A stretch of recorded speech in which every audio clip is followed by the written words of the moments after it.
आज की इस गहरी पड़ताल में आपका स्वागत है। हमारे पास जो स्रोत हैं वे भगवान श्री कृष्ण से जुड़ी कुछ बहुत ही दिलचस्प कथाओं और स्तोत्रों का संग्रह है। जी। और ये सिर्फ कहानियां नहीं है, ये भक्ति के अलग अलग रूपों को दर्शाती हैं। बिल्कुल। हम मुख्य रूप से दो प्रसिद्ध कहानियों का विश्लेषण करने वाले हैं।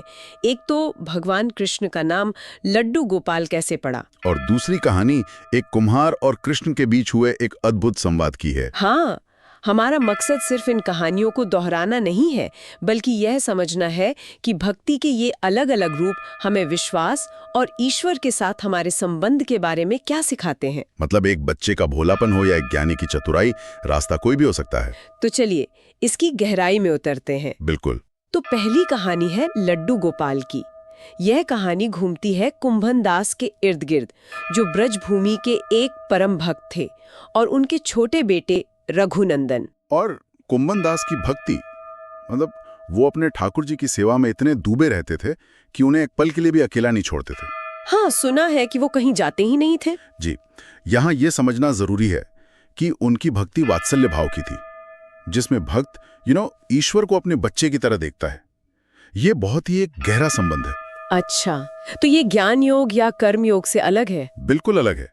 इसमें औपचारिकता नहीं, एक अपनापन है, अधिकार है। वाह। तो कहानी आगे बढ़ती है जब कुंभन दास को भागवत कथा के लिए वृंदावन से एक न्योता आता है। और वो जाना नहीं चाहते? बिल्कुल नहीं, लेकिन बहुत जोर देने पर वो एक शर्त पर तैयार होते हैं कि वो रोज शाम को सेवा के लिए वापस आ जाएंगे। हाँ, और जाने से पहले वे अपने बेटे रघुनंदन से कहते हैं, बेटा भोग तैयार है, समय पर ठाकुर जी को लगा देना। और यही कहानी का सबसे, कह सकते हैं, मनोवैज्ञानिक मोड़ आता है। कैसे? देखिए, एक बच्चे के लिए भोग लगाना का क्या मतलब है? उसके लिए कोई रस्म तो है नहीं। सही बात है। उसके बाल मन में तो बस यही था कि जैसे मैं खाना खाता हूँ वैसे ही मेरे ठाकुर जी भी आएंगे और अपने हाथों से खाएंगे। बिल्कुल। तो रघुनंदन थाली लेकर बैठ गया और इंतजार करने लगा, लेकिन जब ठाकुर जी नहीं आए तो वो रोने लगा।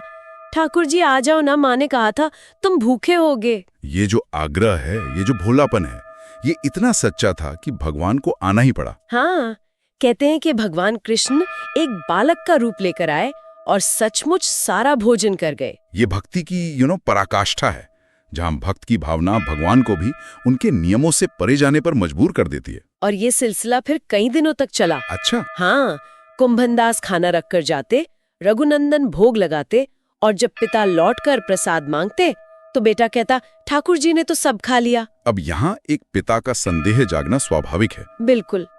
किसी को भी यही लगेगा कि बच्चा या तो खुद खा रहा है या फिर खाना कहीं फेंक रहा है और झूठ बोल रहा है। तो कुंभन दास ने सच का पता लगाने का फैसला किया। हाँ, और यहीं से कहानी का वो सबसे प्रसिद्ध क्षण आता है। अगले दिन कुंभन दास ने थाली में लड्डू सजाए और छिप कर देखने लगे। जी। रघुनंदन ने हमेशा की तरह ठाकुर जी को पुकारा, और कुछ ही पलों में एक बालक के रूप में कृष्ण प्रकट हुए और लड्डू खाने लगे। जरा उस दृश्य की कल्पना कीजिए। एक पिता जो अपने बेटे पर शक कर रहा था, वो अपनी आंखों से साक्षात ईश्वर को देख रहा है। उनसे रहा नहीं गया, वो दौड़ते हुए आए और भगवान के चरणों में गिर पड़े। और कहते हैं उस वक्त भगवान कृष्ण के एक हाथ में लड्डू था और दूसरा लड्डू उनके मुंह में जाने ही वाला था कि वे वहीं जड़ हो गए, एक मूर्ति में बदल गए। वाह। तभी से भगवान का ये बाल रूप लड्डू गोपाल कहलाया। तो ये मूर्ति सिर्फ एक प्रतिमा नहीं है, ये एक कहानी का प्रतीक है ना? ये इस बात का सबूत है कि ईश्वर को बच्चे जैसी निश्चलता से पाया जा सकता है। बिल्कुल। ये उस वात्सल्य भाव को साकार करता है जहां भगवान दूर बैठे राजा नहीं, बल्कि घर के एक सदस्य है, एक प्यारे बच्चे की तरह। तो यहाँ हमने एक बच्चे के निष्कपट प्रेम की शक्ति देखी। लेकिन मेरा एक सवाल है, क्या भक्ति के लिए ऐसा भोलापन हमेशा जरूरी है? बहुत अच्छा सवाल है, और इसका जवाब हमारी अगली कहानी में है। ये दिखाती है कि भक्ति का रास्ता सिर्फ एक नहीं है। आप कुम्हार की कहानी की बात कर रहे हैं? जी। ये कहानी तब शुरू होती है जब कान्हा की शरारतों से तंग आकर यशोदा मैया उन्हें छड़ी लेकर पकड़ने दौड़ती हैं। और कान्हा भागते भागते कुम्हार के पास पहुंचे, जो अपने घड़े बना रहा था, और उससे छिपाने की विनती की। कुम्हार जानता था कि ये कौन है। उसने एक पल भी नहीं गवाया और कान्हा को एक बड़े से मटके के नीचे छुपा दिया। और जब यशोदा मैया आई तो उसने साफ मना कर दिया। हाँ, कह दिया कि उसने कन्हैया को नहीं देखा। अब देखिए, ये एक दिलचस्प क्षण है। कुम्हार ने भगवान की मदद की है। मतलब अब उसके पास मोल भाव करने की शक्ति है। बिल्कुल। जब भगवान स्वयं आपके ऋणी हो तो आप क्या मांगेंगे? ये सवाल किसी भी व्यक्ति के चरित्र की गहराई बता सकता है। मैंने पूछा तो कैसे? कुम्हार ने अपनी पहली शर्त रखी, पहले वचन दो कि आप मुझे 84 लाख योनियों के बंधन से मुक्त करोगे। रुकिए, इस मांग को समझना बहुत जरूरी है।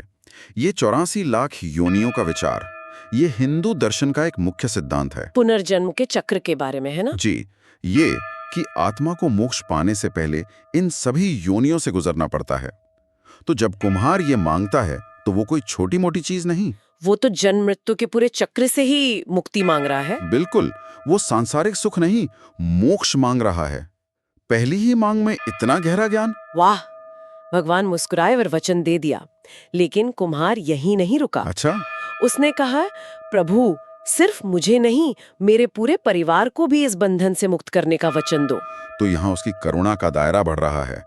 वो सिर्फ अपने कल्याण की नहीं सोच रहा। पर कहानी यहाँ और भी दिलचस्प हो जाती है। कुम्हार की तीसरी मांग थी। एक और मांग? हाँ, उसने कहा, प्रभु जिस घड़े के नीचे आप छुपे हैं उसकी मिट्टी मेरे बैल लाद कर लाए थे, मेरे उन बैलों को भी इस 84 के बंधन से मुक्त करो।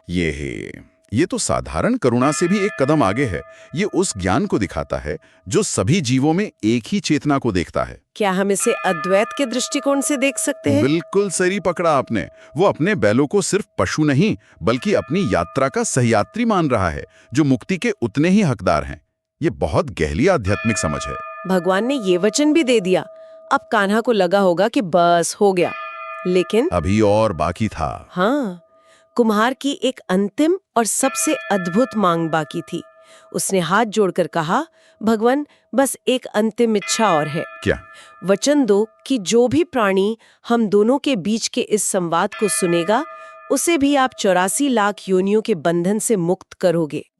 ये तो पराकाष्ठा है। उसकी करुणा अब उसके परिवार और पशुओं से भी आगे बढ़कर उन अनगिनत लोगों तक पहुंच गई है जो सिर्फ इस कहानी को सुनेंगे। उसने अपने एक क्षण के सौभाग्य को सबके कल्याण का साधन बना दिया। उसने भगवान से कोई वस्तु नहीं मांगी, बल्कि भगवान से उनकी सबसे बड़ी शक्ति, मुक्ति देने की शक्ति को ही सबके लिए मांग लिया। और कहते हैं कि भगवान उसके इस निस्वार्थता से इतने प्रसन्न हुए कि उन्होंने ये वचन भी दे दिया। तो ये कहानी दिखाती है कि ईश्वर को सिर्फ भोलेपन से नहीं बल्कि गहरे ज्ञान और निस्वार्थ प्रेम से भी जीता जा सकता है। बिल्कुल।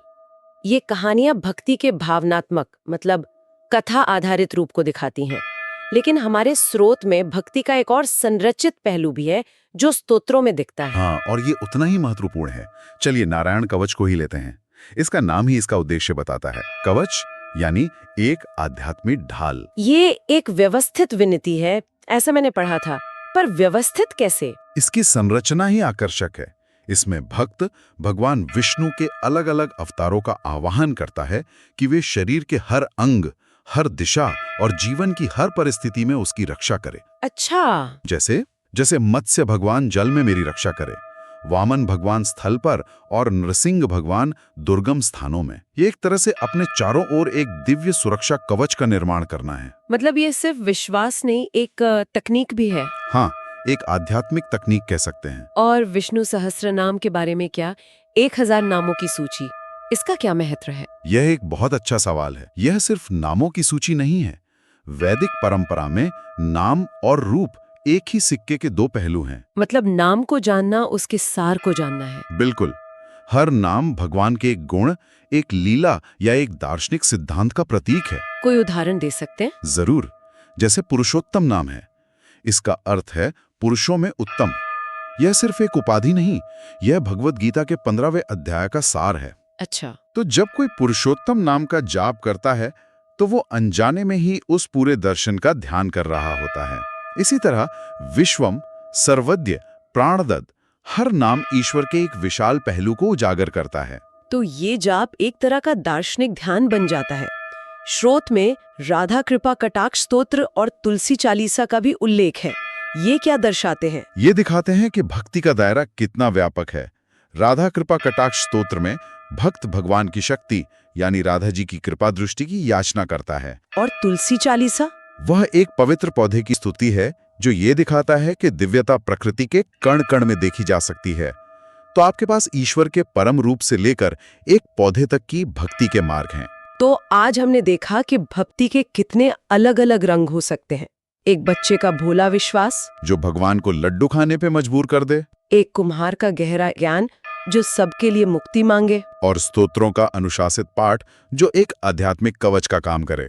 इन कथाओं और स्तोत्रों का असली संदेश शायद यही है कि ईश्वर तक पहुंचने का कोई एक निश्चित रास्ता नहीं है। सही कहा, रास्ता कर्मकांडों से नहीं बल्कि मन की सच्चाई, प्रेम और ज्ञान से होकर जाता है।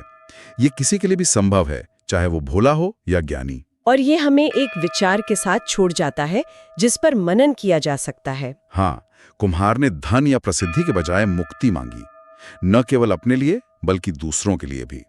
ये सोचने पर मजबूर करता है कि अगर किसी को ईश्वर से सीधे कुछ मांगने का अवसर मिले तो उसकी मांगें उसके चरित्र और ज्ञान के बारे में क्या बताती हैं? बिल्कुल। और अगर हम आज के समय में देखें, जहां अक्सर लोग भौतिक सफलता और व्यक्तिगत लाभ मांगते हैं, तो ये कुम्हार की मांगों की तुलना में हमारी सामूहिक आध्यात्मिक समझ के बारे में क्या कहता है?